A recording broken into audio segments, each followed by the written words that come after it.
Il y a des moments où tout semble fermé. Peu importe ce que tu fais, rien n'avance. C'est comme si le monde entier s'était arrêté, suspendu dans une sorte de silence pesant. Tu regardes autour de toi, cherchant un signe, une ouverture, mais tout ce que tu trouves, c'est cette sensation d'impasse, ce mur invisible qui t'empêche d'avancer. Les jours passent, et chaque matin ressemble au précédent. Tu te lèves avec l'espoir que quelque chose va changer, que la lumière va enfin percer à travers les nuages. Mais la grisaille persiste. Tu tentes de nouvelles approches, tu changes de perspective, tu essaies de te convaincre que ce n'est qu'une question de temps. Pourtant, malgré tous tes efforts, rien ne bouge. Les portes restent closes, les réponses se font attendre et l'incertitude s'installe. Dans ces moments-là, il est facile de se sentir seul, isolé dans sa propre tête, prisonnier de ses pensées. Tu te demandes si tu es le seul à ressentir ça, si les autres aussi connaissent ces périodes où tout semble figé. Tu te rappelles des souvenirs où tout semblait plus simple, où les solutions venaient naturellement, où l'élan était là. Mais aujourd'hui, chaque pas demande un effort immense, chaque décision semble lourde de conséquences. Tu te retrouves à douter de toi, à remettre en question tes choix, à te demander si tu as pris la bonne direction. Parfois, tu essaies de t'évader, de te distraire, de remplir le vide avec des activités, des rencontres, des projets. Mais même là, l'impasse te rattrape, les conversations tournent en rond, les idées s'épuisent, et tu te retrouves face à ce même sentiment d'immobilité. Tu observes les autres avancer, réussir, franchir des étapes, et tu te demandes pourquoi, pour toi, tout semble bloqué. Est-ce une question de chance, de timing, ou simplement une phase à traverser? Il y a aussi cette peur sourde, celle de rester coincé ici pour toujours, de ne jamais retrouver l'élan, la motivation, la clarté. Tu te demandes si tu dois forcer les choses, ou au contraire, lâcher prise, et attendre que la vie reprenne son cours. Tu cherches des conseils, tu lis, tu écoutes, tu observes, mais rien ne semble vraiment t'aider à sortir de cette impasse. Parfois, tu as envie de tout abandonner, de baisser les bras, de te laisser porter par le courant, même s'il ne mène nulle part. Mais au fond de toi, il y a une petite voix, presque inaudible, qui te dit de tenir bon. Elle te rappelle que l'impasse n'est pas une fin, mais un passage. Que même si tout semble fermé aujourd'hui, il y a toujours une porte qui finit par s'ouvrir, souvent là où on ne l'attend pas. Cette voix te pousse à continuer, à garder espoir, à croire que le mouvement reviendra, que la lumière percera à nouveau. Elle te rappelle que chaque période d'immobilité prépare le terrain pour un nouveau départ, une nouvelle énergie, une nouvelle direction. Alors, même si tout semble figé, même si l'impasse paraît interminable, tu continues d'avancer, pas à pas, parfois à tâtons, parfois en reculant, mais toujours avec cette conviction profonde que rien n'est jamais vraiment immobile. Que la vie, même dans ses silences, continue de murmurer des possibilités. Et qu'un jour, sans prévenir, l'impasse s'effacera, laissant place à un chemin inattendu, prêt à être exploré. Et ça peut être frustrant. Cette sensation d'être bloqué, de ne pas avancer, de tourner en rond, alors que tout le monde autour de nous semble progresser, peut parfois devenir accablante. On se demande pourquoi on n'arrive pas à sortir de cette impasse, pourquoi les choses ne se débloquent pas malgré tous nos efforts. On ressent une sorte de lourdeur, une fatigue mentale qui s'installe, et parfois même une colère sourde contre soi-même ou contre le monde.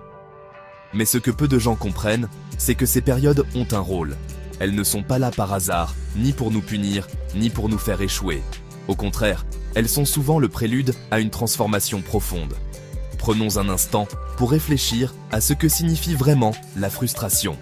Ce n'est pas simplement une émotion négative à éviter à tout prix, c'est un signal, un message que notre esprit et notre corps nous envoient pour nous dire que quelque chose ne va pas, que quelque chose doit changer.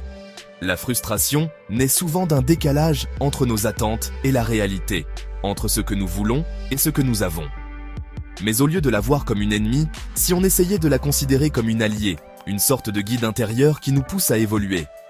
Imaginez un instant que la frustration soit comme une alarme douce, un rappel que nous sommes vivants, que nous avons des désirs, des rêves, des ambitions. Elle nous montre que nous ne sommes pas indifférents, que nous voulons plus, mieux, autrement. Et c'est précisément dans ces moments de tension, de doute, que nous avons l'opportunité de nous interroger sur ce qui compte vraiment pour nous. Pourquoi suis-je frustré? Qu'est-ce qui me manque? Qu'est-ce que j'attends de la vie, des autres, de moi-même? Bien sûr, il est normal de vouloir fuir la frustration, de chercher à l'anesthésier par toutes sortes de distractions. les réseaux sociaux, la nourriture, le travail, les sorties. Mais à force de la fuir, on risque de passer à côté de son message. On risque de rester coincé dans un cycle où la frustration revient sans cesse, de plus en plus forte, jusqu'à ce qu'on n'ait plus d'autre choix que de l'écouter. C'est là que la compréhension entre en jeu. Comprendre la frustration, c'est accepter de s'arrêter un instant, de regarder en face ce qui nous dérange, ce qui nous fait mal. C'est prendre le temps de décortiquer nos émotions, de mettre des mots sur ce que l'on ressent. Ce n'est pas toujours facile, car cela demande du courage, de l'honnêteté et parfois même de l'humilité. Mais c'est aussi le premier pas vers le changement. En comprenant la frustration, on peut commencer à voir ce qu'elle révèle sur nous, nos peurs, nos limites, mais aussi nos aspirations profondes. On découvre peut-être qu'on s'est fixé des objectifs qui ne nous correspondent plus, ou qu'on essaie de répondre aux attentes des autres au lieu d'écouter nos propres besoins. On réalise que certaines situations, certaines relations, ne nous conviennent plus et qu'il est temps de tourner la page. Mais la compréhension ne s'arrête pas là. Elle ouvre la porte à l'action. Une fois qu'on a identifié la source de notre frustration, on peut commencer à chercher des solutions, à poser des actes concrets pour changer ce qui doit l'être. Parfois, cela signifie prendre des décisions difficiles, sortir de sa zone de confort, affronter ses peurs. Mais c'est aussi là que réside la magie de ces périodes de blocage. Elles nous obligent à grandir, à nous réinventer, à devenir la meilleure version de nous-mêmes. Alors, la prochaine fois que vous vous sentirez frustré, rappelez-vous que ce n'est pas une fatalité. C'est une étape, un passage obligé sur le chemin de la compréhension et de la transformation. Prenez le temps d'écouter ce que votre frustration a à vous dire. Accueillez-la, comprenez-la, et laissez-la vous guider vers ce qui compte vraiment pour vous. Parce qu'au fond, chaque période de frustration porte en elle la promesse d'un renouveau, d'une évolution, d'une vie plus alignée avec qui vous êtes vraiment. Alors, au lieu de lutter, commence à observer. Prends un moment pour t'arrêter, pour respirer profondément, et pour tourner ton regard vers l'intérieur. Dans le tumulte de la vie quotidienne, il est facile de se perdre dans l'agitation, de se laisser emporter par les attentes des autres ou par nos propres automatismes. Mais parfois, la plus grande transformation commence par une simple pause, un instant de silence où l'on choisit de regarder ce qui se passe en soi. Observe tes pensées, sans jugement. Quelles sont celles qui reviennent sans cesse, qui te freinent ou t'inquiètent? Quelles émotions surgissent lorsque tu t'accordes ce moment de calme? Peut-être ressens-tu de la tristesse, de la colère, ou simplement une fatigue profonde. Accueille tout cela, sans chercher à le changer immédiatement. L'observation intérieure, c'est comme ouvrir une fenêtre sur ton propre monde, découvrir des paysages insoupçonnés, des désirs enfouis, des peurs anciennes. Demande-toi, qu'est-ce qui ne te correspond plus? Y a-t-il des habitudes, des relations, des croyances qui semblent lourdes, qui ne résonnent plus avec la personne que tu es aujourd'hui? Parfois, nous portons des choses qui appartiennent au passé, des schémas qui nous ont protégés, mais qui, aujourd'hui, nous limitent. L'observation, c'est le premier pas vers la liberté. C'est reconnaître ce qui doit évoluer, ce qui demande à être transformé. Prends le temps d'écrire ce que tu ressens, de mettre des mots sur tes sensations. Parle à ton cœur comme à un vieil ami. Sois honnête, bienveillant, curieux. Laisse émerger les réponses, même si elles sont floues ou inconfortables. Ce processus n'est pas toujours facile, mais il est essentiel pour avancer. Rappelle-toi, tu n'as pas à tout changer d'un coup. L'observation intérieure est un chemin, pas une destination. Chaque prise de conscience, chaque moment d'écoute, t'aide à mieux te comprendre et à t'ouvrir à la transformation. Alors, aujourd'hui, offre-toi ce cadeau. Observe, ressens, accueille. C'est là que commence le véritable changement. Et surtout, qu'est-ce que tu refuses de voir? Cette question, simple en apparence, porte en elle le poids de toute une vie de recherche intérieure. Souvent, nous avançons dans l'existence en évitant de regarder en face certaines vérités, par peur, par habitude, ou simplement parce que nous n'avons jamais pris le temps de nous arrêter. Mais aujourd'hui, je t'invite à t'asseoir, à respirer profondément, et à te demander, qu'est-ce qui, au fond de toi, reste dans l'ombre? Quelles émotions, quels souvenirs, quelles aspirations n'osent pas encore émerger à la lumière de ta conscience? Parfois, Ce que nous refusons de voir n'est pas un secret honteux ou une douleur insurmontable, mais simplement une partie de nous-mêmes que nous avons oubliée.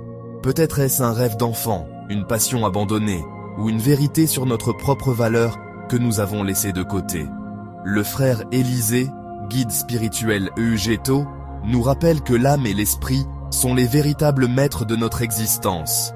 Ils sont la source de notre force, de notre sagesse et de notre paix intérieure. Pourtant, trop souvent, nous laissons notre corps, nos désirs immédiats ou les attentes du monde extérieur prendre le dessus. Imagine un instant que ton âme et ton esprit dominent vraiment ton corps, toujours et encore. Que se passerait-il si, chaque matin, tu te réveillais en écoutant la voix silencieuse de ton cœur, en laissant tes pensées les plus profondes guider tes actions? Peut-être ressentirais-tu une légèreté nouvelle, une clarté dans tes choix, une harmonie entre ce que tu ressens et ce que tu fais. Ce n'est pas un idéal inaccessible, mais un chemin que chacun peut emprunter, pas à pas, en commençant par l'honnêteté envers soi-même. Prends le temps de t'observer sans jugement. Accueille tes peurs, tes doutes, mais aussi tes élans de joie et de créativité. Laisse-toi guider par cette lumière intérieure qui ne demande qu'à briller. Le frère Élisée nous enseigne que la domination de l'âme et de l'esprit sur le corps n'est pas une lutte, mais une danse subtile, une invitation à l'équilibre. Lorsque tu acceptes de voir ce que tu refusais jusque-là, tu ouvres la porte à une transformation profonde. Tu deviens capable de choisir non plus par automatisme ou par contrainte, mais en pleine conscience de qui tu es vraiment. Alors, aujourd'hui, pose-toi cette question avec sincérité. Qu'est-ce que tu refuses de voir?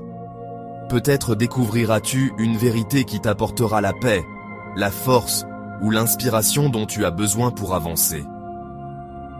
Souviens-toi que ton âme et ton esprit sont là pour t'accompagner, pour t'élever, pour te rappeler que tu es bien plus que ce que tu crois.